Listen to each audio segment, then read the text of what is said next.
Good morning, good morning, good morning all of you.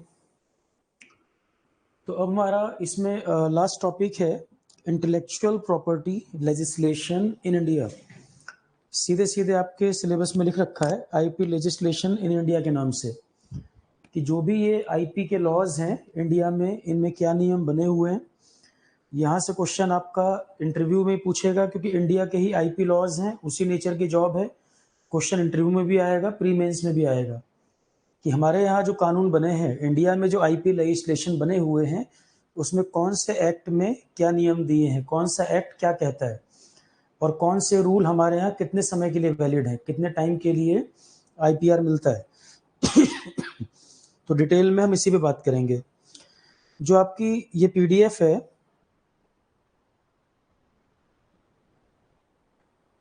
आपकी जो PDF है 30 pages में, मैंने कहा 30 पेजेस में कंप्लीट हो जाएगा। एग्जैक्टली 30 में ही कंप्लीट हुआ है पूरा डाटा। तो आपकी फाइनल पीडीएफ रेडी हो गई है, अभी क्लास के बाद मैं शेयर कर दूंगा, तो वो नोट्स प्रिंट करा लीजिएगा। और ये डाटा आपका प्री मेंस इंटरव्यू तीनों को कवर कर रहा है। पीडीएफ जो आपकी बनी है, फाइनल पीडीएफ 30 पेजेस की बनी है, ये प्री मेंस इंटरव्यू तीनों में काम आएगी। अब आप इसका प्रिंट आउट निकाल के जो हाईलाइट वगैरह करना है, मार्क करना है, रीडिंग कर सकते हैं। मेरे एंड से कंप्लीट है। तो intellectual property legislation in India, एक एक लॉ की बात करें। सबसे पहले कॉपीराइट एक्ट। क्वेश्चन क्या बनेगा, एक तो आपसे ईयर पूछेगा, किस साल पास हुआ था। कॉपीराइट एक्ट 1957 का लॉ है इंडिया में। क्या कहता है, मैंने बताया था, लाइफ प्लस 60 ईयर। आपने कोई मूवी बनाई, आपका कोई म्यूजिक है, आपकी कोई बुक है, कोई पेंटिंग है, अगर आपने किसी को राइट दिया है उसको यूज करने के लिए, तो वो आपको रॉयल्टी देगा लाइफ प्लस 60 ईयर्स के लिए। अपने यहाँ ये रूल है, आपकी लाइफ जब तक है वो, और 60 ईयर आपकी लाइफ के बाद, इतने समय के लिए आपको रॉयल्टी वगैरह मिलती रहती है। ठीक है, अब देखें इसमें क्या कह रहा है। The copyright act 1957 copyright protect the expression of an idea rather than the idea itself. आपके दिमाग में कोई आइडिया आया कि मैं ऐसा कुछ लिखूंगा, आइडिया के ऊपर कॉपीराइट नहीं होता है। आपने उस आइडिया को एक्सप्रेस किया हो, पेंटिंग की फॉर्म में, बुक की फॉर्म में, मूवी की फॉर्म में, म्यूजिक की फॉर्म में, वो आइडिया आया और आपने उस आइडिया को एक्सप्रेस किया है, वो वर्क सामने नजर आ रहा है, कुछ बना हुआ दिख रहा है, तो केवल सोचने के ऊपर कॉपीराइट थोड़ी हो जाएगा। इस लाइन का मतलब ये है, copyright protects the expression of an idea. अब मैंने कोई बुक लिख दी, और आप कल को क्लेम नहीं कर सकते कि ये मैंने पहले सोच लिया था, ये आइडिया मुझे बुक लिखने का पहले आ गया था। आइडिया पर कॉपीराइट नहीं है। ऐसे तो दुनिया में एक साथ कई लोग एक चीज सोच रहे होंगे। हाइपर लूप, मान लो मैं भी सोच रहा हूँ, कोई और भी सोच रहा है। जैसे डोर टू डोर डिलीवरी का कंसेप्ट है, 2006 में जब इंजीनियरिंग में था मैं, तो मेरे दिमाग में बैठे बैठे आइडिया आया कि ग्रोसरी वाला जो कंसेप्ट है, लोगों को दुकान पे जाना पड़ता है, वो डोर स्टेप डिलीवरी सॉल्यूशन हो जाए। पर उस समय स्टार्टअप वगैरह का इतना कल्चर नहीं था। जब कॉलेज में पढ़ते तब दिमाग में आइडिया आया, और कुछ टाइम बाद मैंने देखा कि कई कंपनी उस फील्ड में आ गई 10 साल के बाद। तो ऐसा थोड़ी है, कोई चीज है, कोई सोच रहा है तो कोई और नहीं सोच रहा। आइडिया तो एक साथ कई लोगों को आ रहे होंगे। भाई कॉलेज वगैरह में जब आप पढ़ते हैं, आपका दिमाग कई चीजें चल रही होती हैं, या बिजनेस आप सोचते हो या जॉब सोचते हो, तो कई सारे आइडियाज आते हैं। आपस में बातचीत में, डिस्कशन में कई आइडिया आते हैं कि क्या क्या ऐसे ऑप्शन है, अनएक्सप्लोर्ड फील्ड है, नए कंसेप्ट हो सकते हैं। तो एक साथ दुनिया में कई जगह कई लोग आइडिया सोच रहे होंगे, आइडिया लोगों को बहुत आ रहे होंगे, पर एक्सप्रेस किसने किया। मेरे माइंड में वो आइडिया आया, पर मैंने कोई ऐप बनाकर उसको एक्सप्रेस तो नहीं किया, तो मैं तो नहीं उस पर क्लेम कर सकता। तो किसी और ने उस पर आइडिया पे सोचा और उसने बना लिया, टेक्नोलॉजी उसने इम्प्लीमेंट कर दी। तो कॉपीराइट का मतलब यहाँ पर हो गया, कोई आइडिया सोचने पर नहीं, कोई आइडिया एक्सप्रेस होने पर, कोई आइडिया एक्सप्रेस होने पर यह होगा।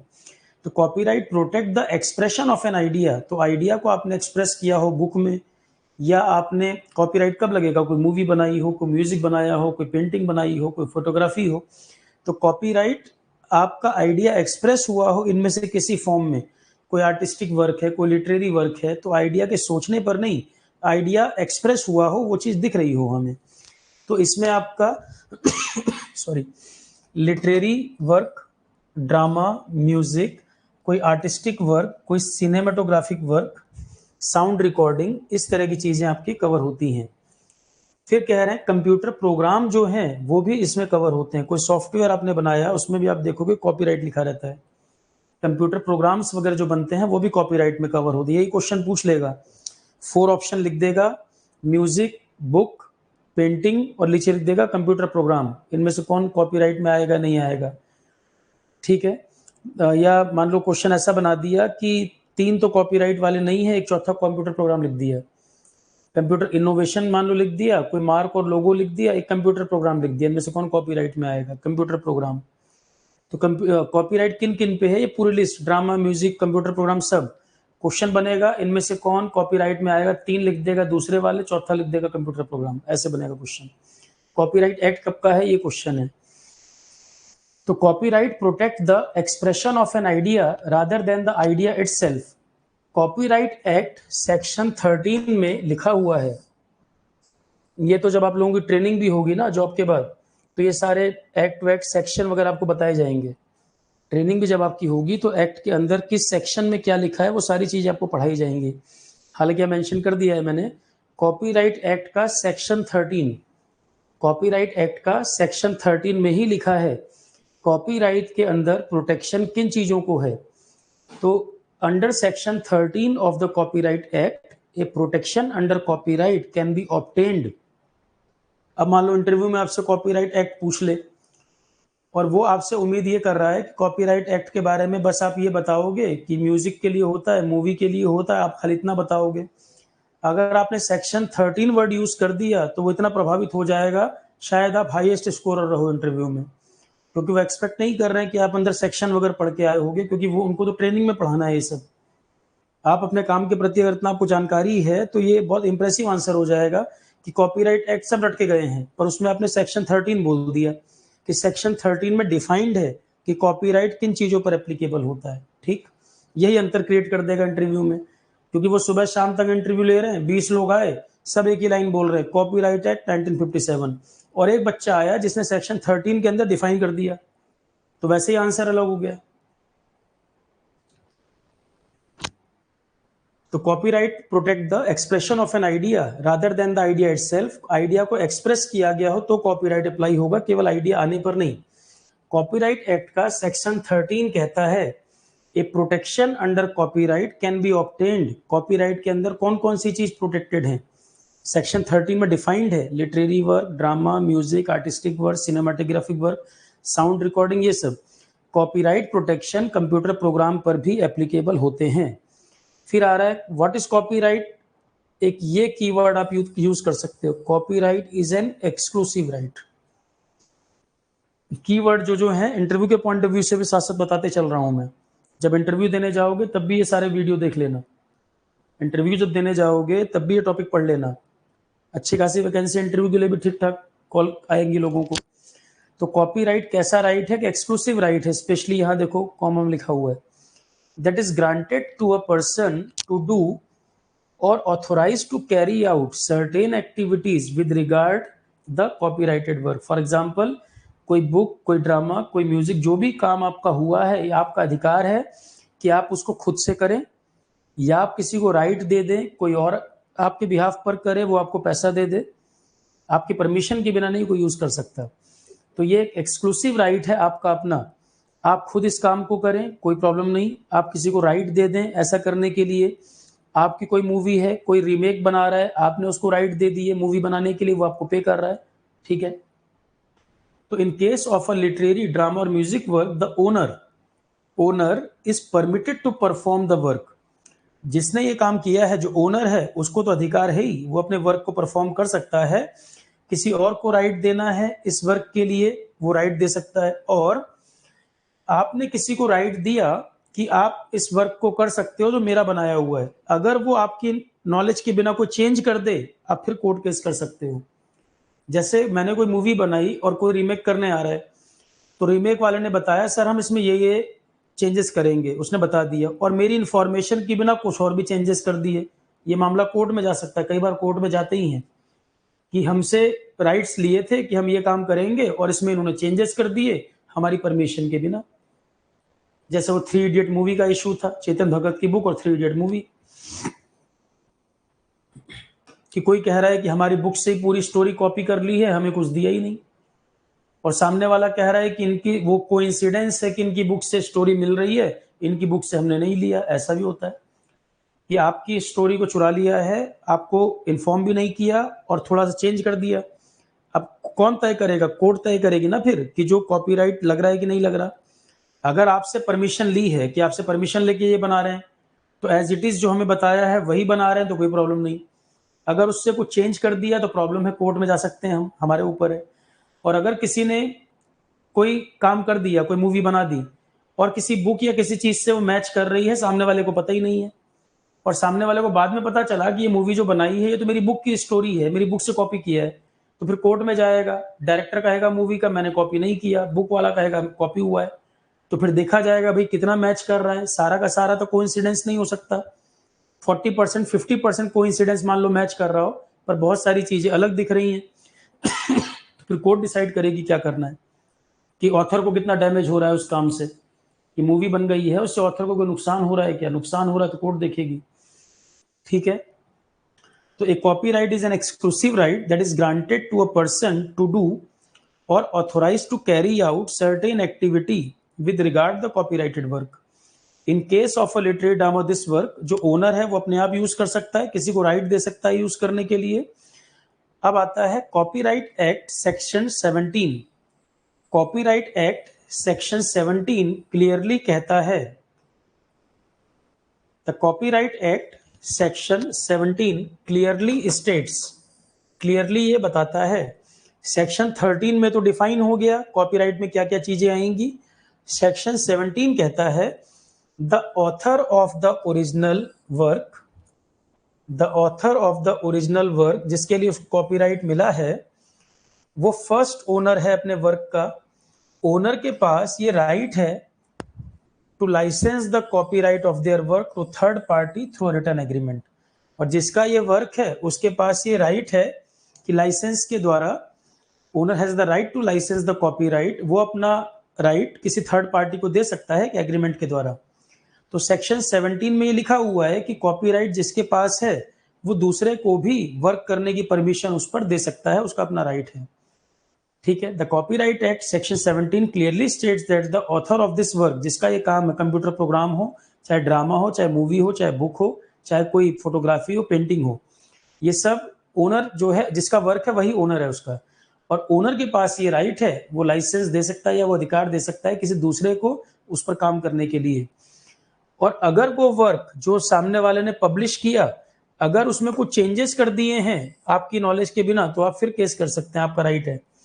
तो in case of publish literary work, जो वर्क पब्लिश हो जाएगा, ड्रामा या आर्टिस्टिक वर्क, कॉपीराइट प्रोटेक्शन उस पर है, आपको life plus 60 year, life plus 60 year के लिए रॉयल्टी होता है। Copyright protection shall be provided to such work. आपका कॉपीराइट, आपको जो ये राइट है, कब तक आपको ये मिलेगा? कॉपीराइट आपको ये अधिकार दे रहा है कि आपको लाइफ प्लस 60 ईयर तक उसका बेनिफिट आपको मिलेगा। तो कब तक के लिए कॉपीराइट एप्लीकेबल है? Life plus 60 year. कब तक के लिए कॉपीराइट एप्लीकेबल है? आपकी लाइफ प्लस 60 ईयर। क्लियर है?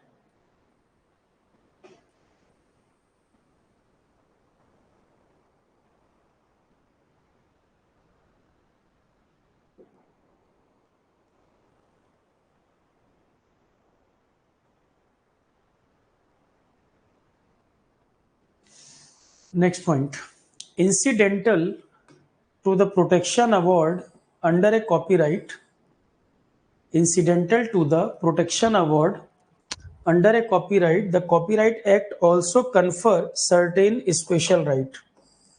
कुछ स्पेशल राइट होते हैं ऑथर को सेक्शन 57 के अंदर, ये है।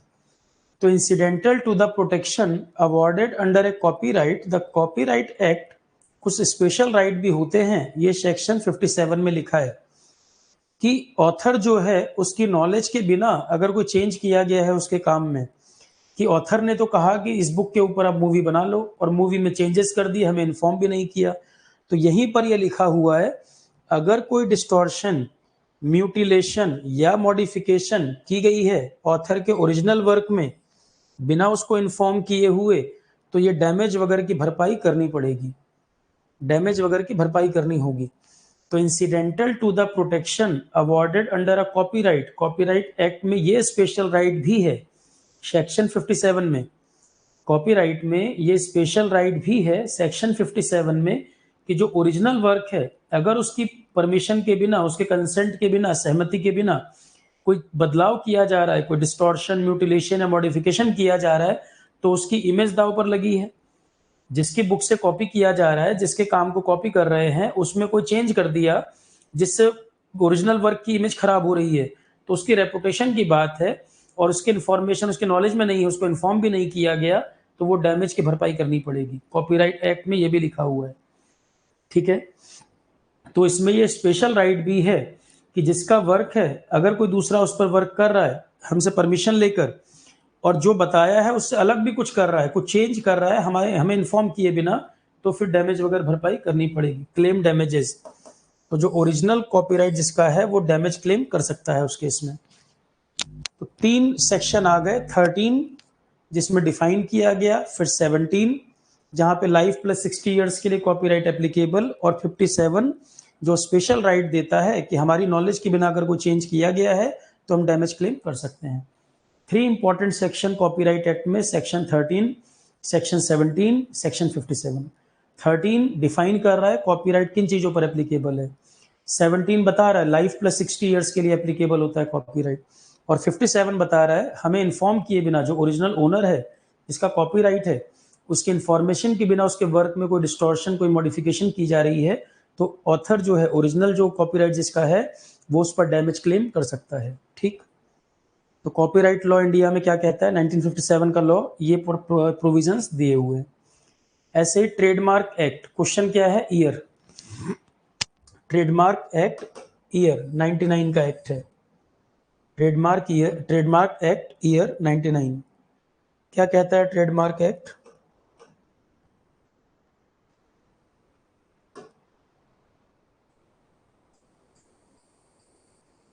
Trademark act under section 2 ZB, trademark act 99 का एक्ट है, सेक्शन 2 ZB डिफाइन करता है ट्रेडमार्क को।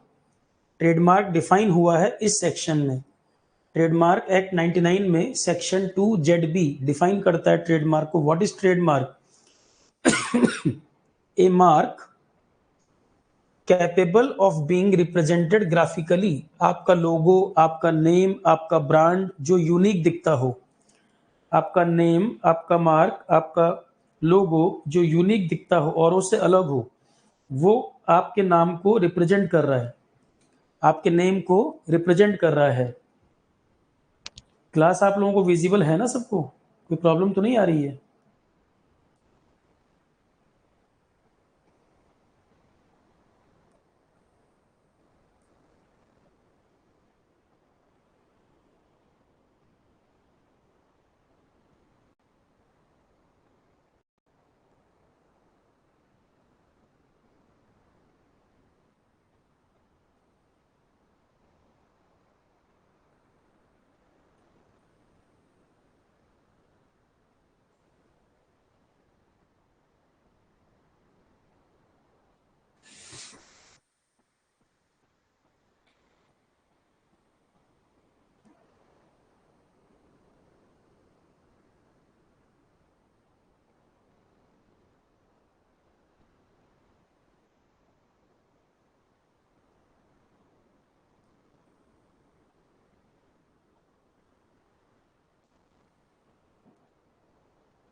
ठीक। The Trademark Act, Section 2 ZB, define a trademark as a mark capable of being represented graphically and which is capable of distinguishing the goods or service of one person from those of other, and it may include shape, packaging, combination of color, In simple word, a trademark provide protection for symbol, color, shape, word representing and relating to a good or service. तो trademark include what, trademark में क्या चीजें cover होती हैं, ये question आएगा। Trademark applicable है किस पर, ऑप्शन दे देगा, डिजाइन, नेम, कलर, लोगो, शेप, किस पर ट्रेडमार्क अप्लाई होता है, किस पर ट्रेडमार्क एप्लीकेबल है। तो ट्रेडमार्क किस पर एप्लीकेबल है, ऑलरेडी डिफाइंड, यहां पर डिफाइन किया हुआ है। ट्रेडमार्क किस पर एप्लीकेबल है, already defined here. The trademark act under section 2 ZB define करता है what is trademark, A mark capable of being represented graphically and which makes your product unique, different from others. Coca Cola, Sony, ये जो लोगो है, Nike है, Adidas है या Asics company है, तो जो भी आपको नेम दिख रहा है वो एक दूसरे से डिफरेंट है, उनके लोगो देख के आपको पता चल जा रहा है। तो ये यूनिकनेस देता है आपके प्रोडक्ट को। जैसे एयर इंडिया है, उसमें महाराजा करके एक वो इमेज बनी हुई है। तो the trademark act under section 2 ZB define a trademark, what is trademark, A mark capable of being represented graphically and which is capable of distinguishing goods or service, any goods or service different from others.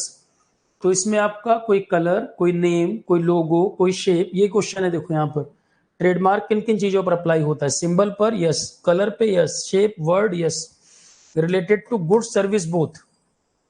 For example Air India company giving you service, तो service also covered in trademark, trademark service पर भी दे सकते हैं। कोई hotel service, hotel Taj hotel for example, उसका अपना एक लोगो है, ट्रेडमार्क है, वो सर्विस सेक्टर है, सर्विस दे रहा है आपको। तो गुड्स वाली कंपनी हो या सर्विस वाली कंपनी हो, ट्रेडमार्क दोनों पर मिल सकता है, गुड्स पर भी सर्विस पर भी। गुड्स और सर्विस में क्या डिफरेंस है, गुड्स जो विजिबल है, सर्विस जो दिया जा रहा है पर वो दिख नहीं रहा। For example teaching is a service, Aarohan का logo comes under service category. आप कहीं से चेयर टेबल परचेज कर रहे हो, उस पर जो लोगो लिखा है वो गुड्स का पार्ट है।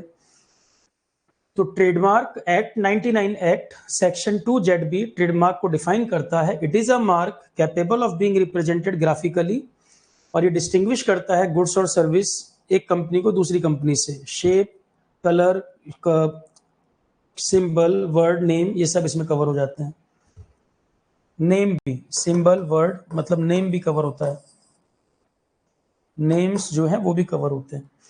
Interestingly, a trademark application need not be filed in respect of marks which are in use, but can also be filed in respect of marks which are intended to be used in the future.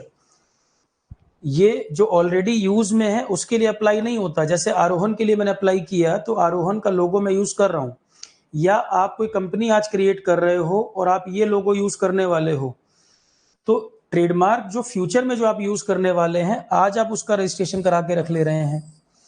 Interestingly, a trademark application need not be filed in respect of marks which are in use. जो अभी use कर रहे हो वो तो आप करा सकते हो, पर जो फ्यूचर में आप यूज करने वाले हो उसको भी आप रजिस्टर करा के रख सकते हो।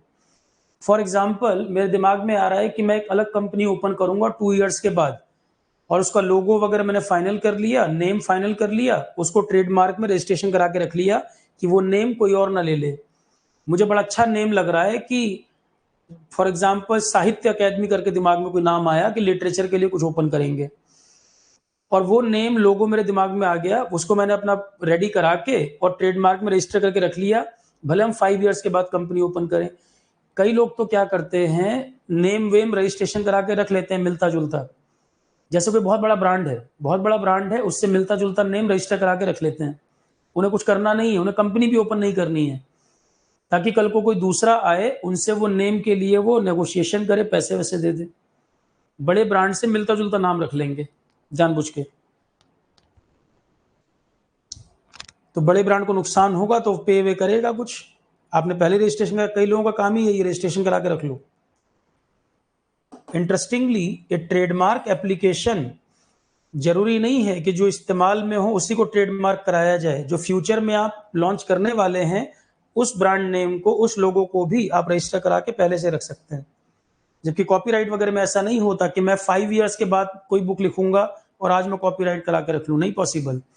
पेटेंट के लिए मैं 4 इयर्स के बाद कोई इनोवेशन करूंगा और आज पेटेंट करा लूं, नॉट एप्लीकेबल। ट्रेडमार्क के केस में ये है, औरों में नहीं है, यही डिफरेंस है। जो की पॉइंट्स है, कोर पॉइंट्स है, उन पे फोकस करो। ट्रेडमार्क के केस में ये है कि जो मैं यूज कर रहा हूं उसको भी मैं प्रोटेक्ट कर लूं ट्रेडमार्क में, और जो फ्यूचर में मैं ब्रांड लोगो चाहिए वो भी आज मैं रजिस्टर करके रख लूं। ट्रेडमार्क में ऐसा होता है, औरों में नहीं। औरों में तो आपको प्रोटोटाइप बना के या जो वर्क आपने किया है वो दिखाना पड़ेगा। ट्रेडमार्क के केस में ऐसा नहीं, आपने अपना लोगो बना लिया, नेम रजिस्टर करा लिया, जो फ्यूचर में आप काम करने वाले थे वो आपने रेडी करा के रख लिया। ठीक है, तो ये लिख रहा है but can also be filed in respect of marks which are intended to be used in the future. The primary requirement for registration of a trademark include, क्या जरूरत होती है जब आप रजिस्ट्रेशन कराते हैं ट्रेडमार्क का, तो उसमें आपका जो मार्क, आपने जो नेम या आपने जो सिंबल दिया है वो किसी और से मैच ना कर रहा हो, किसी और से मैच नहीं करना चाहिए, यूनिक होना चाहिए। The primary requirement for registration of a trademark include that it should consist of a mark capable of distinguishing your goods or service from those of other and it is capable of graphical representation। तो जब आप trademark के लिए application file करते हो तो उसमें ध्यान रखना होता है कि आपका जो मार्क है, आपका जो नेम है वो औरों से अलग हो, औरों से मैच ना करता हो, आपकी एक डिस्टिंक्ट आइडेंटिटी हो, अलग आइडेंटिटी हो, कोई और रजिस्ट्रेशन ना कर रखा हो उस पर, यही तो देखना है। The Trademark Act provide for absolute ground of refusal। किस केस में आपकी एप्लीकेशन रिफ्यूज होगी, किस केस में आपका एप्लीकेशन रिफ्यूज हो जाएगा, वो भी लिखा है। ग्राउंड क्या है रिफ्यूजल के। The trademark act provide for absolute ground of refusal of registration. For example, किसी रिलीजन के बारे में किसी की भावनाएं आहत हो रही हो, भावनाएं आजकल देखते हो ना बड़ी जल्दी आहत हो जाती हैं। भावनाओं, इमोशन का एक स्ट्रॉन्ग मीनिंग होता है, इतनी आसानी से भावनाएं आहत हो जाना, किसी की भावनाएं तुरंत आहत हो जा रही हैं और हो नहीं रही हैं, वो प्रमोशन, मीडिया में पॉपुलैरिटी, एक वो प्रोपेगेंडा करना, किसी की भी भावनाएं तुरंत आहत हो रही हैं आजकल, यही चल रहा है ना भाई। वाकई में कोई जेन्युइन बात हो, क्योंकि किसी चीज की इंपॉर्टेंस जब कभी कभार बोलोगे तब रहती है, रोज 24 घंटे इसी तरह की बात उठेगी तो लगेगा क्या ही चल रहा है ना। तो भावनाएं आहत होना, फॉर एग्जाम्पल अगर रिलीजियस सेंटिमेंट की बात है, और हर रिलीजन में होता है, कोई एक रिलीजन नहीं, हर रिलीजन में भावनाएं आहत वाला सुन ही रहे हो आजकल। किसी का जात के नाम पे, किसी का धर्म के नाम पे, किसी का कलर के नाम पे भावनाएं आहत हो रही हैं।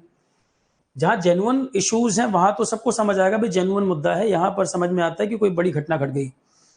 पर रोज सुबह शाम, लंच के बाद, ब्रेकफास्ट के बाद, डिनर के बाद कुछ भी कुछ हो रहा है, मूवी आ रही तब, गाना आ रहा है तब, कोई पेंटिंग है तो भी, कोई म्यूजिक बन गया तो भी, हर चीज मतलब हर दूसरे दिन आपको यही सुनाई देता है।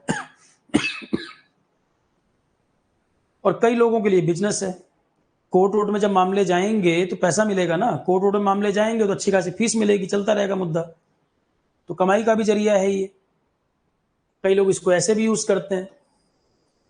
हर एग्जाम्पल मिलेगा आपको सोसाइटी में, हर तरह का एग्जाम्पल है। कई लोग जेन्युइन, कई फ्रॉड, कुछ प्रोपेगेंडा वाले, कुछ प्रमोशन वाले, कुछ मीडिया में चीजों को उड़ाने वाले, हर तरह के एग्जाम्पल मौजूद हैं। तो पॉइंट मैं ये कह रहा हूं, ट्रेडमार्क एक्ट रिफ्यूज हो जाता है किन ग्राउंड पर, अगर जानबूझकर कोई रिलीजियस सेंटिमेंट को हर्ट कर रहा हो, दिख रहा है कि जानबूझ के किया जा रहा है। ऐसे भी लोग हैं जो जानबूझकर किसी रिलीजन को डिफेम करते हैं, ऐसे भी एग्जाम्पल है। तो अगर ऐसा पाया जा रहा है तो भी ट्रेडमार्क रिफ्यूज हो जाएगा, एप्लीकेशन नहीं मिलेगा। ठीक है, तो और आपका जो मार्क है वो डिस्टिंक्टिव नहीं है। कोका कोला है और आपने जानबूझ के चालाकी करके एक जगह ओ की जगह ए लिख दिया, नॉर्मल आदमी देखेगा सेम आपने डिजाइन सिंबल सब वैसी बना दिया, बस आपने जानबूझ के जॉकी को झूकी कर दिया। ठीक, तो मिलता जुलता नहीं। तो the mark not having distinctive character, अगर आपका जो मार्क, आपने जो एप्लीकेशन फाइल की है, आप वाला सिंबल, आपका नेम डिस्टिंक्टिव अगर नहीं है, एकदम से अलग नहीं है, तो नहीं मिलेगा, रिफ्यूज हो जाएगा। डिस्टिंक्टिव होना चाहिए, यूनिक होना चाहिए, तब मिलेगा। कोई मार्क जो किसी को डिसेप्ट करने के लिए, धोखा देने के लिए या कंफ्यूज करने के लिए है पब्लिक को, तो भी नहीं मिलेगा। जानबूझ के जॉकी से जूकी वर्ड निकाल रहे हो, समझ में आ रहा है, तो धोखा देना या कंफ्यूज करना लोगों को, तो भी ट्रेडमार्क नहीं मिलेगा। कोई मार्क अगर हर्टफुल है, रिलीजियस सेंटिमेंट को जानबूझ के प्रभावित कर रहा है, रिलीजियन को जानबूझ के टारगेट कर रहा है, तो भी ट्रेडमार्क मिलना भी नहीं चाहिए, जानबूझ के किया जाए। मार्क अगर ऑफेंसिव है, कोई स्कैंडेलियस चीज है, कोई ऑब्जेक्शनेबल लाइन लिखी है, विमेन के लिए कुछ बात लिखी है, या रिलीजन के बारे में है, या कलर के बारे में है, ऐसी कोई ऑफेंसिव चीज लिखी है, तो भी रिफ्यूज हो जाएगा। In addition to the absolute ground of refusal, ये एब्सोल्यूट ग्राउंड ऑफ रिफ्यूजल के अलावा ये भी कहते हैं रिफ्यूजल ऑफ रजिस्ट्रेशन अगर प्री एग्जिस्टिंग मार्क के साथ सिमिलरिटी पाई जा रही है। अब उसमें भी देखते हैं 50% सिमिलरिटी है, 60% सिमिलरिटी है, 70% सिमिलरिटी। अब ऐसे तो बिल्कुल एकदम हर चीज अलग हो ऐसा तो नहीं, कोई कलर यूज करोगे किसी से मैच कर रहा होगा, कोई फॉन्ट लिखोगे कहीं से मैच कर रहा होगा, पर उसमें भी वो चेक करते हैं कि भाई कितना परसेंट मैच कर रहा है, क्या वाकई में कॉपी है, तो पता चल जाएगा कॉपी होगा तो similarity with pre existing marks, ये कुछ ग्राउंड्स हैं रिफ्यूजल के। Further, India is a signatory to the Madrid protocol, international protocol trademark related. Trademark, अब इससे डायरेक्ट क्वेश्चन है, Madrid protocol deals with copyright, trademark, industrial design, ऐसे question बनेगा। तो इंडिया सिग्नेटरी है, मैड्रिड प्रोटोकॉल का भी पार्ट है, मतलब इंटरनेशनल जो एग्रीमेंट है उससे भी हम जुड़े हुए हैं। तो further, India is a signatory to the Madrid protocol under which a trademark can be applied for and registered internationally also. International registration भी आप करा सकते हैं, पर पहले इंडिया में उसको रजिस्टर करना पड़ेगा। जैसे आरोहन है और मैं सोचूं कल को मुझे यूएई में ब्रांच खोलनी है, यूएस में एक ब्रांच ओपन करेंगे, तो पहले इंडिया में आप रजिस्ट्रेशन कराओगे, उसके बाद आप इंटरनेशनल रजिस्ट्रेशन ले जाओगे। इंडिया में पहले फाइल करोगे, उसके बाद जिस कंट्री में जाना है उसके नॉर्म्स के हिसाब से भी आपको अप्लाई करना पड़ेगा, ताकि कल को कोई इशू आए तो कंट्री की नॉलेज में पहले से है कि हमारे यहाँ तो रजिस्टर्ड था ही, हमने पूरा चेक किया है, और इंटरनेशनल इशू आए तो आपका जो लॉ है वो आपको प्रोटेक्ट भी कर सके, वो आपके साथ खड़ा रह सके उस बारे में। तो further, India is a signatory to the Madrid protocol, जिसमें ट्रेडमार्क अप्लाई किए जाए, इंटरनेशनली भी किए जा सकते हैं, उससे पहले आपको इंडिया में पहले फाइल करना पड़ेगा, सबसे पहले इंडिया में फाइल करना पड़ेगा। A protection afforded from a trademark registration is imperative. तो ब्रांड नेम, लोगो, वही दोबारा से बात आ रही है, ये सब इसमें आ जाते हैं ट्रेडमार्क में। फिर कह रहे हैं वैलिडिटी जो होती है ट्रेडमार्क रजिस्ट्रेशन की, इनिशियली 10 ईयर, वैलिडिटी जो है ट्रेडमार्क रजिस्ट्रेशन की इनिशियल 10 ईयर के लिए, उसके बाद रिन्यू कराना पड़ता है, उसके बाद रिन्यू कराना पड़ता है। नेक्स्ट इज पेटेंट एक्ट, यहां से आएगा क्वेश्चन, ईएस में भी आ चुका है, और ये जो टॉपिक है इंजीनियरिंग सर्विसेज प्रीलिम्स के लिए भी यूजफुल है। उसमें आपका टॉपिक लिखा है current national international affairs related to social economic industrial development, ये आपके सिलेबस का पार्ट है ईएससी प्रीलिम्स में। ईएससी प्रीलिम्स के लिए भी पूरी पीडीएफ काम की है ये। पेटेंट एक्ट 1970 पूछ भी चुका है आपके एग्जाम में ईएससी में, कॉपीराइट के बारे में पूछ चुका है।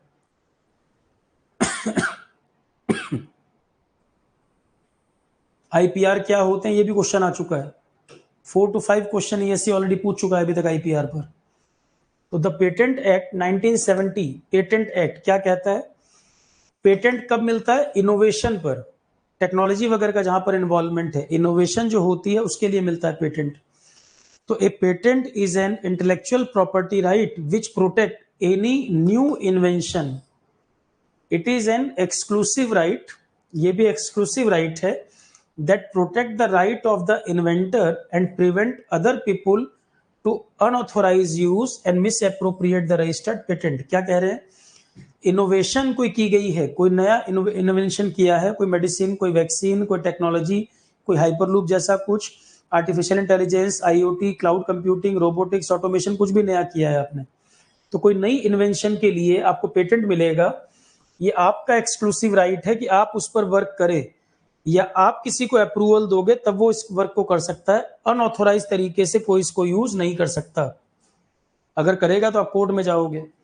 तो the patent act 1970, patents act भी बोलते हैं general, a patent is an intellectual property right which protect any new invention, it is an exclusive right, it is an exclusive right that protect the right of the inventor and prevent other people unauthorise use ना करें या miss appropriately registered patent का इस्तेमाल ना करें। आपके approval के बिना कोई इसको यूज नहीं कर सकता। ए patent is granted for a term of 20 year. अब ये जो लिखा है ना 20 ईयर, ये हर जगह एप्लीकेबल नहीं है। जैसे मेडिसिन वैक्सीन के केस में टाइम अलग होता है, कहीं 5 ईयर है, कहीं 20 ईयर है। अलग अलग तरह के पेटेंट में अलग अलग टाइम ड्यूरेशन है। मतलब मैं ये कह रहा हूँ सबके लिए 20 ईयर नहीं है, यहाँ पे इस बात का ध्यान रखना। इन जनरल वो 20 ईयर कह रहा है, पर हर चीज के लिए 20 ईयर नहीं है। कोई फूड प्रोडक्ट वाला पेटेंट कराना है, कोई यूनिक रेसिपी है पेटेंट कराना है, या कोई मेडिसिन है, कोई वैक्सीन है, तो सबके लिए 20 ईयर नहीं, अलग अलग ड्यूरेशन अलग अलग है। तो generally a patent is granted for a term of 20 year from the date of filing. Application जो आपने फाइल किया है तब से लेकर 20 ईयर तक के ड्यूरेशन के लिए मिलता है। It is important to note that the patent for a new invention is registered only if the invention is novel and original. पहले की कोई इन्वेंशन थी, आपने उसको कॉपी पेस्ट कर दिया है, उसके लिए नहीं, ओरिजिनली आपने कुछ काम किया हो।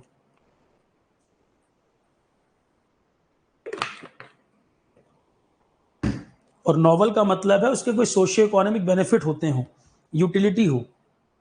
पेटेंट तब दिया जाता है जब कोई इन्वेंशन अपने आप में ओरिजिनल इन्वेंशन है और उसकी कोई यूटिलिटी है, सोशियो इकोनॉमिक बेनिफिट है उसके कुछ। That is it has not been introduced in the public domain in India और anywhere in the world capable of industrial application. लिखा है ना, देखो। तो ओरिजिनल होना चाहिए, मतलब कि उससे पहले कहीं वर्ल्ड में वो सेम चीज यूज ना हो रही हो। ओरिजिनल वर्क होने का मतलब है वो इन्वेंशन ओरिजिनल हो और वर्ल्ड में कहीं और, यहाँ डिफाइन भी कर दिया है इसको। जो ये वर्ड लिखा है कि इन्वेंशन नोवल एंड ओरिजिनल होनी चाहिए, इसका मतलब है कि इंडिया में या कहीं और उस पर कोई काम ना हुआ हो। काम मतलब कोई यूज ना हुआ हो, यूज में ना आया हो, सेम टेक्नोलॉजी कोई और ना यूज कर रहा हो। आपकी इन्वेंशन यूनिक होनी चाहिए। और इंडस्ट्रियल एप्लीकेशन मैंने बताया, नोवल का मतलब है यूटिलिटी होनी चाहिए। नोवल का मतलब है यूटिलिटी होना चाहिए, इंडस्ट्री ओरिएंटेड हो, कमर्शियल यूज हो, सोशियो इकोनॉमिक बेनिफिट होते हो। तो a capable of industrial application which refer to the ability of the invention to be used in industry. Invention that require to employ process of inventive steps. बाकी वही same point दोबारा लिखी है, same point वही दोबारा repeat हो रहा है। सोशियो इकोनॉमिक बेनिफिट होते हो, इतने से पूरी बात क्लियर है। नई इन्वेंशन होगी तो पेटेंट मिलेगा। समय समय पे इसमें अमेंडमेंट भी किए गए हैं। पेटेंट एक्ट में टाइम टाइम पर अमेंडमेंट भी हुए हैं।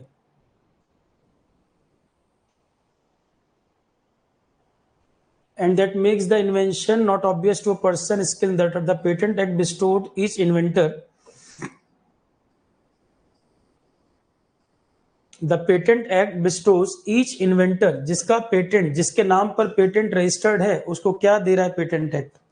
पेटेंट एक्ट क्या कह रहा है उसके लिए। तो पेटेंट एक्ट बिस्टोज ईच इन्वेंटर, जिसके नाम पे पेटेंट रजिस्टर्ड है, उसको क्या राइट है।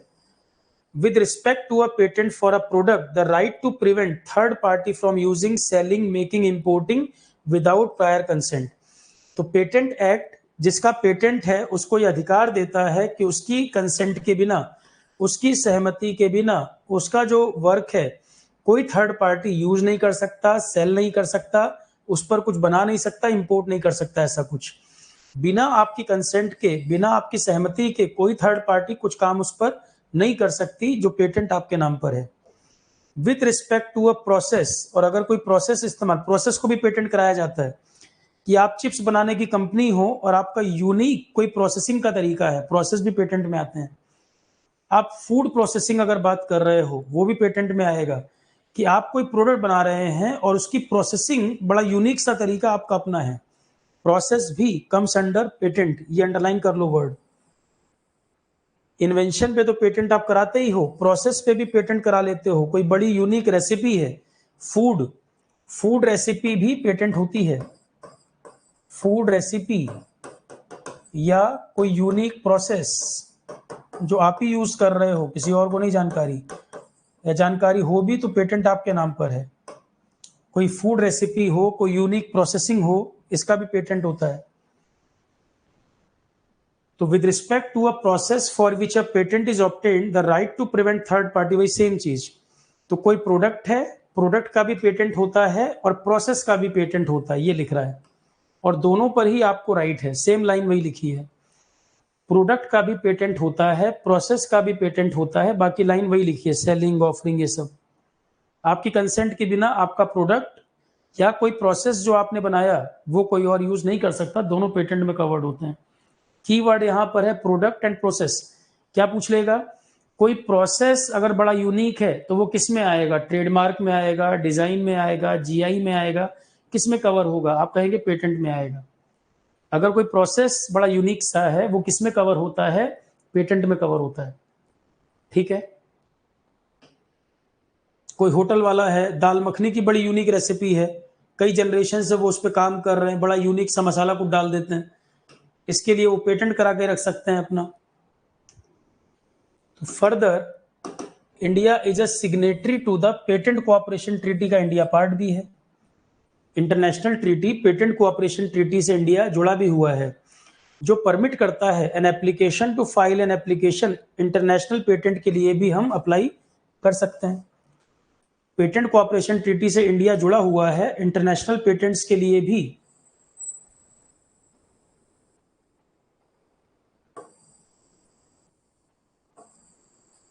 तो further India is a signatory to the patent cooperation treaty which permit an applicant, आप इंटरनेशनल पेटेंट के लिए भी रजिस्ट्रेशन करा सकते हैं। ठीक है। और inventor can obtain patent protection in multiple countries simultaneously, अलग अलग देशों में भी पेटेंट करा के रख सकते हैं आप, अलग अलग देशों में भी पेटेंट करा के आप अपनी टेक्नोलॉजी को रख सकते हैं।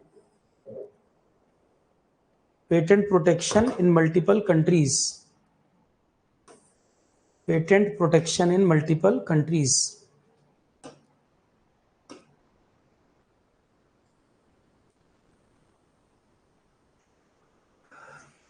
तो पेटेंट आपका आपके कंट्री में रजिस्टर्ड हो गया। इंडिया पेटेंट कोऑपरेशन ट्रीटी से जुड़ा हुआ है, इंटरनेशनली भी पेटेंट के लिए फाइल कर सकते हैं, मल्टीपल कंट्रीज में भी पेटेंट करा के रख सकते हैं, मल्टीपल कंट्रीज में भी पेटेंट करा के रख सकते हैं। पेटेंट एक्ट 1970 में कुछ अमेंडमेंट भी हुए टाइम टाइम पर, तो अमेंडमेंट का ईयर बस ध्यान रखना है, 99 अमेंडमेंट, 2002 अमेंडमेंट और उसके बाद 2005 का अमेंडमेंट। पेटेंट एक्ट 1970 में टाइम टाइम पर अमेंडमेंट भी हुए हैं, 99 में, 2002 में, 2005 में। तो जैसे जैसे टाइम बढ़ रहा है, नई नई चीजें आ रही हैं।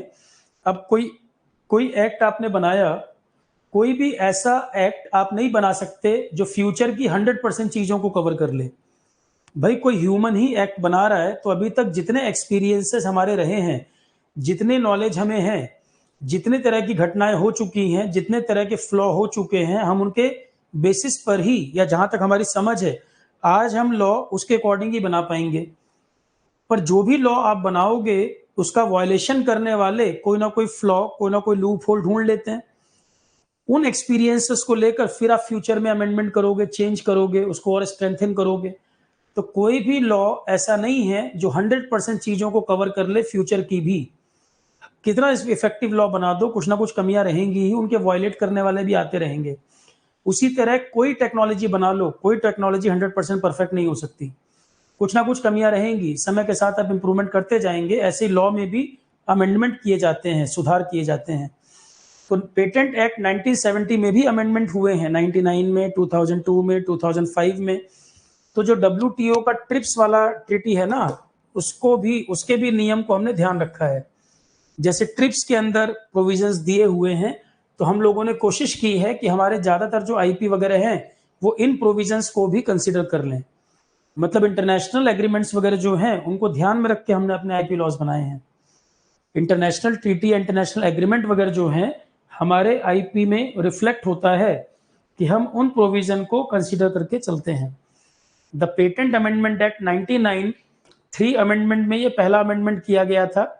इंडिया का पेटेंट रेजिम ट्रिप्स एग्रीमेंट के प्रोविजन को शामिल करे और ड्रग, फार्मास्यूटिकल, एग्रोकेमिकल, इन सब सेक्टर को भी ऐड किया गया पेटेंट में। ड्रग, फार्मा, एग्रोकेमिकल, इस अमेंडमेंट के द्वारा इनको भी शामिल किया गया। शुरू में पेटेंट एक्ट का पार्ट ये नहीं थे, तो जब नई नई चीजें आई उनको जोड़ा गया, फिर 2002 में अमेंडमेंट हुआ, फिर 2005 में अमेंडमेंट हुआ है। तो 3 अमेंडमेंट पेटेंट एक्ट 1970 के ये तीनों हैं। ये बात हो गई खत्म। अब आते हैं डिजाइन एक्ट। डिजाइन एक्ट है ईयर 2000 का। डिजाइन एक्ट जैसे कार का डिजाइन, फॉर एग्जांपल कार का डिजाइन, कि क्यों आपको BMW की कार दूर से पता चल जाती है, ऑडी आपको अलग शेप पता चलती है, मर्सिडीज अलग। उन सबका अपना एक यूनिक डिजाइन है जिसको उन लोगों ने रजिस्टर कर रखा है। एज इट इज अगर कोई कॉपी करेगा तो फिर कोर्ट केस हो जाएगा, चाहे सामने की कार की ग्रिल चेंज करनी पड़े उनको, पर ये अलग दिखेगा। ए डिजाइन एक्ट सेक्शन 2D में बताया हुआ है क्या होता है। डिजाइन का क्या मतलब है? Design act section 2D, only the feature of shape. आपने कोई शेप बनाई, कोई कॉन्फ़िगरेशन, कोई पैटर्न आपने बनाया है, कोई ऑर्नामेंटल चीज है, या आपने जैसे ग्राफिक्स का आप काम कर रहे हो या आप स्केचिंग का काम कर रहे हो, कोई कंपोजिशन ऑफ लाइन या स्पेसिफिक कलर, या applied to any article 2D या 3D। अब रोल्स रॉयस कंपनी कुछ स्पेशल टाइप का पेंट करती है कारों पर, वो सेम कलर आपको और नजर नहीं आते, उन्होंने अपने ही कुछ कलर बना रखे हैं, उनको डिजाइन एक्ट में रजिस्टर कर लिया। शेप जो बनाई है उसको रजिस्टर कर लिया। तो a design under the design act section 2D means and include, इसमें क्या क्या डिजाइन के अंदर क्या क्या आ जाता है? 2D 3D both type of design, 2D और 3D दोनों टाइप के डिजाइन कवर होते हैं। Lines, pattern, configuration, shape. Shape का मतलब कार की भी शेप हो गई, कलर का मतलब कार का भी कलर हो सकता है, और भी कोई कलर आप बनाकर उसको रजिस्टर करा सकते हैं। तो a design under the design act section 2D means and include only the feature of, यही क्वेश्चन आएगा देखना, 4 नाम दे देगा, इस पर क्या अप्लाई होगा? कॉपीराइट, पेटेंट, डिजाइन एक्ट, क्या लगेगा इस पर? तो shape, configuration, pattern, ornament, composition of line और कलर, ये डिजाइन एक्ट में प्रोटेक्टेड है। 2D 3D दोनों तरह की shape. By any industrial process और mean whether manual, mechanical, chemical, separate और कंबाइंड, बिल्कुल क्लियर कट लिख रखा है कि आंख से देखते ही जो अलग पता चल रहा है। Solely judged solely by the eye, मतलब ऐसी कोई चीज यूनिक जो आपको देखते ही मालूम चल रही है कि वो एक दूसरे से अलग है। एग्जाम्पल मैंने बोला BMW और ऑडी की कार दूर से भी देखो तो अलग से पता चल जाएगी, वो डिजाइन का जो पार्ट है वो अलग ही नजर आ रहा है बिल्कुल एक दूसरे से। An application for registration, registration के लिए एप्लीकेशन किसके पास जाएगी? CGPDTM, जो आपका एग्जाम है, CGPDTM के पास एप्लीकेशन जाएगी। A design shall only be considered for registration, तभी कंसीडर किया जाएगा, तभी इसको अप्रूवल मिलेगा जब वो नॉवल हो और ओरिजिनल हो। वो तो ऑब्वियस है ही, कॉपी पेस्ट नहीं कर सकते, नॉवल हो, ओरिजिनल हो, कुछ आपने एफर्ट करके अपने से बनाया है, कॉपी पेस्ट नहीं किया है। It has not been produced before और रिप्रोड्यूस्ड बाय एनीवन, सेम चीज किसी और ने ना बना रखी हो, और दूसरे डिजाइन से एकदम आपको अलग नजर आ रहा है। कितने साल के लिए? Initial period of 10 year. कितने साल के लिए मिलेगा? इनिशियल पीरियड ऑफ 10 ईयर, और जो एक्सटेंड हो सकता है फर्दर पीरियड ऑफ 5 ईयर। तो एक डिजाइन अगर रजिस्टर हो गया है तो रजिस्टर्ड प्रोप्राइटर जो होगा उसको 10 ईयर के लिए प्रोटेक्शन मिलेगी, और फिर आप एप्लीकेशन फाइल करोगे तो 5 ईयर का एक्सटेंशन और मिलेगा। 10 ईयर के लिए पहली बार में, और एप्लीकेशन फाइल करेंगे दोबारा तो 5 ईयर के लिए और।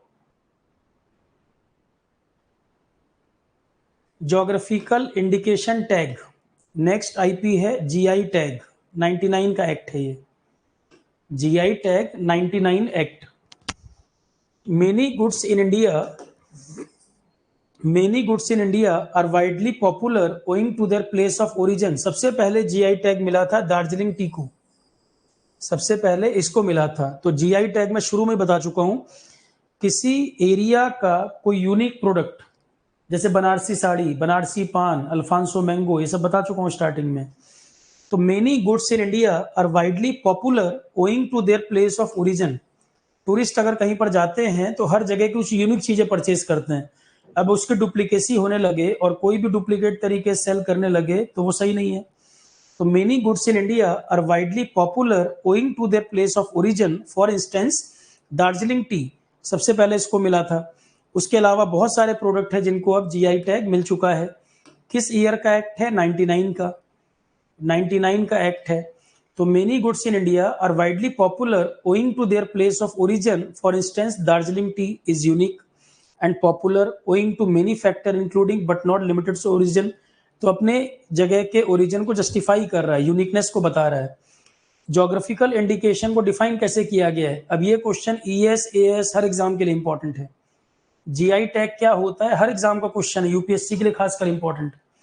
एक geographical indication is defined as, definition जो इस एक्ट में लिखी है, क्या लिखी है? ज्योग्राफिकल इंडिकेशन इस एक्ट में डिफाइंड है, it is an indication which identify such goods as agricultural goods, natural goods or manufactured goods as originating or manufactured in the territory of a country or a region or locality in that territory, जिसके कुछ unique characteristic हों। वो चीज popular है, उसके कुछ unique characteristic हैं। locality in that territory where a given quality, reputation or other characteristic of such good is essentially attributed to the geographical origin। और ये चीजें कहीं और कॉपी ना हो पाए, सेम चीज को कोई डुप्लीकेट करके ना बेचे। तो geographical indication meaning an indication which identify such goods as agricultural, natural, manufactured good, जो अपनी जगह के यूनिक हैं, जो अपने ज्योग्राफिकल ओरिजिन को बता रहे हैं, और ये अपने आप में यूनिक चीजें हर जगह नहीं मिलती। तो geographical indication is defined as an indication which identifies such goods as agricultural, natural, manufactured in the territory of a country or region or locality, जहाँ given quality, reputation या characteristic उसका जो है वो अपने geographical origin को justify कर रहा है, सेम चीज कहीं और कॉपी ना हो। जीआई एक्ट कवर, अब देखो जीआई एक्ट गुड्स को कवर करेगा या सर्विस को? ये लाइन इंपॉर्टेंट है। GI act cover only goods, GI act cover only goods, service नहीं आता है इसमें। तो यहां पर आप कैसे याद रखोगे? सर्विसेज लिख के कट कर दो, सर्विसेज लिख के कट कर दो यहां पर। तो the GI act covers only goods such as agricultural goods, food stuff, handicraft, manufactured goods, natural goods, इन सब पर जीआई अप्लाई है, सर्विसेज पर नहीं। अब ये क्वेश्चन है, इंटरव्यू में अगर अच्छा पूछने वाला हो तो पूछेगा कि जीआई टैग हम सर्विस में दे सकते हैं कि नहीं। अब नहीं पहले से पता होगा तो ब्लैंक हो जाओगे। ज्योग्राफिकल इंडिकेशन टैग गुड्स पर अप्लाई है, सर्विस पर नहीं अप्लाई है। जो जो पॉइंट मैं ज्यादा इंफेसिस देके बोल रहा हूं उनको ध्यान रखिए, सर्विसेज पर नहीं। अब ऑब्जेक्टिव बड़ा अच्छा बन जाएगा, GI tag is applicable to, 3 goods लिख दिए, चौथा सर्विस लिख दिया, नहीं होगा अप्लाई सर्विस पर। तो सर्विसेज लिख के कट कर दो। यहां ये कह भी रहा है साफ साफ, GI act cover only goods. An application for registering a good under the GI Act require, क्या क्या चीजें चाहिए होंगी जब एप्लीकेशन फाइल करेंगे जीआई के लिए? तो क्या चाहिए होगा? आपको बताना होगा कि आपका प्रोडक्ट आपके एरिया का यूनिक प्रोडक्ट है, वो विशेषताएं उस प्रोडक्ट में और जगह नहीं मिल रही हैं। जैसे केसर मैंगो की क्या विशेषता है, आपको बताना पड़ेगा कि जूनागढ़ का केसर मैंगो क्यों पॉपुलर है, उसमें क्या ऐसी विशेषता है जो और मैंगो में नहीं है। तो an application for registering a good under the GI act, कोई प्रोडक्ट जीआई एक्ट में कवर होता है, उसके लिए एप्लीकेशन में आपको बताना होगा उसकी यूनिकनेस के बारे में, कैसे वो यूनिक है। तो an application for registering a good under the GI act requires a statement explaining how the geographical indication affect to the origin of the good in terms of the quality, characteristic and reputation of the good, the class of good particular with regard the appearance of the geographical indication and the map of the territory। तो जिस product के लिए आप application file कर रहे हैं, आपको define करना होगा कैसे वो प्रोडक्ट आपके एरिया में बड़ा यूनिक है, ये आप डिफाइन करिए। उसके बाद एप्लीकेशन, उसके बाद ही आपको अप्रूवल मिलेगा। कितने ईयर के लिए एप्लीकेबल है? अगला क्वेश्चन। ए रजिस्टर्ड ज्योग्राफिकल इंडिकेशन प्रोटेक्शन देता है 10 ईयर्स, 10 ईयर्स के लिए। उसके बाद रिन्यू कर सकते हैं, एक्सटेंड कर सकते हैं और 10 year. A registered geographical indication is awarded protection for a term of 10 year और एक्सटेंड कर सकते हैं फर्दर 10 ईयर के लिए। एक्सटेंड कर सकते हैं फर्दर 10 ईयर। तो ये ईयर कितने ईयर के लिए मिलता है ये भी क्वेश्चन है, पूछ लेगा। जीआई टैग कितने ईयर के लिए मिलता है, पेटेंट कितने ईयर के लिए, तो सब में मैंने ईयर मेंशन कर रखे हैं जानबूझ के, क्योंकि क्वेश्चन है ये। ईयर सब में मेंशन कर रखा है क्योंकि यही क्वेश्चन बनेगा, कितने ईयर के लिए दिया जाता है पेटेंट या ये सब।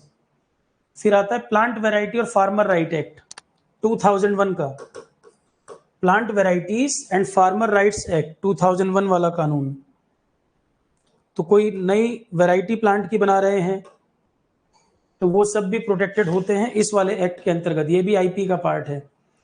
The objective of the protection of plant variety and farmer act is to recognise rights of Indian farmer and to provide protection to plant variety in order to encourage the growth and development of more plant variety।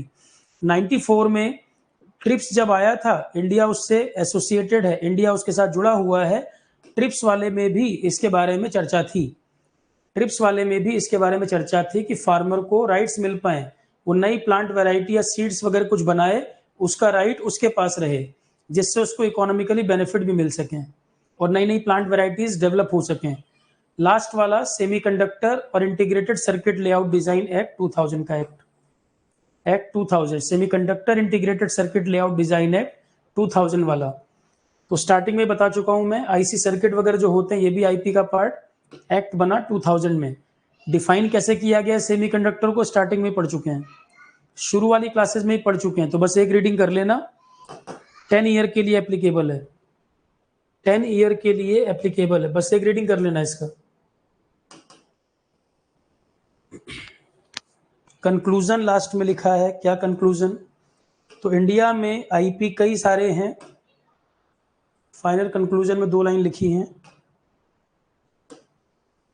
In India, there are different forms of IPR allowing person to obtain protection for their assets।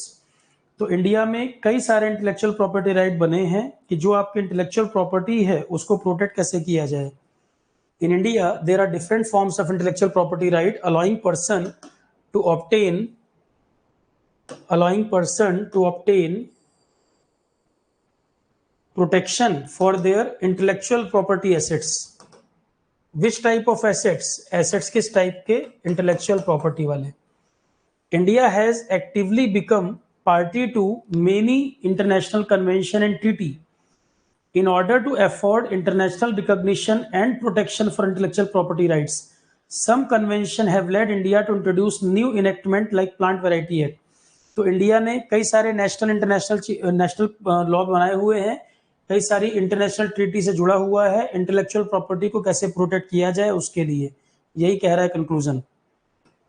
India में कुछ trade association जैसे FICCI, ASSOCHAM और CII 3 है, ये 3 है main trade association India, FICCI. तो कैसे industries वगैरह को ग्रो करना है उसमें ये लोग कंट्रीब्यूट करते हैं। Federation of Indian chamber of commerce and industry, FICCI का नाम है, हेडक्वार्टर तीनों की दिल्ली है। फिक्की, एसोचैम, सीआईआई हेडक्वार्टर तीनों की दिल्ली। तो federation of Indian chamber of commerce and industry 1927 में गांधी जी की एडवाइस पर बिजनेसमैन थे जीडी बिरला और पुरुषोत्तम दास ठाकुर दास, इन 2 लोगों ने मिलकर स्टैब्लिश किया था। फिक्की 1927 में गांधी जी की एडवाइस पर जीडी बिरला और पुरुषोत्तम दास, इन लोगों ने स्टैब्लिश किया था। क्या है ये? फिक्की एक नॉन गवर्नमेंटल ट्रेड एसोसिएशन है, not for profit organisation. FICCI non governmental trade association है जो कि नॉट फॉर प्रॉफिट ऑर्गेनाइजेशन है। It is one of the largest and one of the oldest business organisation India, जो industries वगैरह के मुद्दों को उठाते हैं। गवर्नमेंट के लोग भी शामिल होते हैं, बिजनेसमैन भी होते हैं, चर्चाएं होती हैं कैसे इंडस्ट्रीज को ग्रो कराना है, कोई पॉलिसी बन रही है उस पर बातचीत होनी है, तो कैसे इंडस्ट्रियल सेक्टर को ग्रो किया जाए, इन सब चीजों पे बातचीत करना। इंडस्ट्रीज के चैलेंजेस क्या है, क्या प्रॉब्लम आ रही है, ये सारी बात रखते हैं सरकार के सामने। तो FICCI non governmental trade association है, नॉट फॉर प्रॉफिट ऑर्गेनाइजेशन, ये कोई प्रॉफिट मेकिंग कंपनी नहीं है। Largest, one of the oldest business organisation India. अभी इसके प्रेसिडेंट है शुभ्रकांत पांडा, करंट प्रेसिडेंट है शुभ्रकांत पांडा। 1927 में बना था, गांधी जी के एडवाइस पर जीडी बिरला एंड पुरुषोत्तम दास इन्होंने बनाया। FICCI draws its membership from corporate sector, private public sector दोनों इन्वॉल्व हैं। प्राइवेट लोग भी इन्वॉल्व हैं और पब्लिक सेक्टर मतलब गवर्नमेंट कंपनीज के लोग भी इन्वॉल्व हैं। पब्लिक सेक्टर, प्राइवेट सेक्टर दोनों के लोग इसमें शामिल हैं और लगभग 2.5 लाख कंपनी से जुड़ा हुआ है। ये लगभग 2.5 लाख कंपनी से इनडायरेक्टली फिक्की एसोसिएटेड है। हेडक्वार्टर नई दिल्ली। दूसरी ट्रेड एसोसिएशन का नाम है एसोचेम। एसोचेम ये भी नॉन गवर्नमेंटल ट्रेड एसोसिएशन है। हेडक्वार्टर नई दिल्ली में। प्रेसिडेंट है अजय सिंह, सेक्रेटरी जनरल है दीपक सूद। एसोचेम ये भी नॉन गवर्नमेंटल ऑर्गेनाइजेशन है। ASSOCHAM non governmental trade association represent the interest of trade and commerce of the country and act as an interface between issues and initiative. Delhi headquarter Ajay Singh president, Deepak Sood secretary general. तो trade and industry India में कैसे grow करे उसके लिए work करते हैं कि trade barrier कम से कम हो, ट्रेड करना इजी हो और कैसे एक एनवायरनमेंट डेवलप हो जिससे ट्रेड और इंडस्ट्री आगे बढ़ सके। सरकार से बातचीत वगैरह करते हैं एसोचेम। और last is CII confederation of Indian industry. CII confederation of Indian industry.